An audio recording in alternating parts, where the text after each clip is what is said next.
উজ্জ্বল, প্লাবিত এলাকার সার্বিক পরিস্থিতি জানাবেন আমাদের।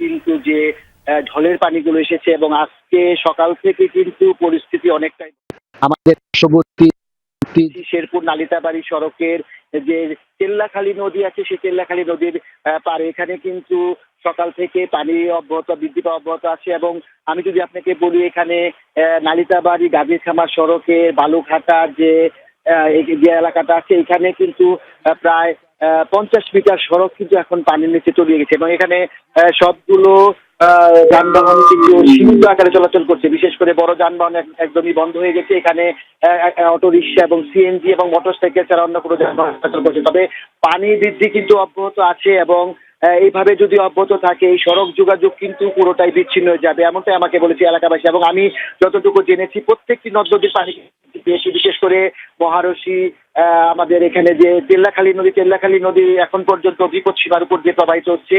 এবং এখানে আপনি জানেন যে টানা বর্ষণের ফলে কিন্তু এই অঞ্চলে হচ্ছে এবং এখানে আপনি জানেন যে টানা বর্ষণের ফলে কিন্তু এই অঞ্চলে প্রতিবারই বন্যার কবলে পড়ে এবং এখানে দুর্বল বাঁধ ব্যবস্থা এখন পর্যন্ত নদী তীরবর্তী চিন্তা সরকার না করে তাহলে কিন্তু বন্যা আরো ভয়াবহ আকার ধারণ করবে।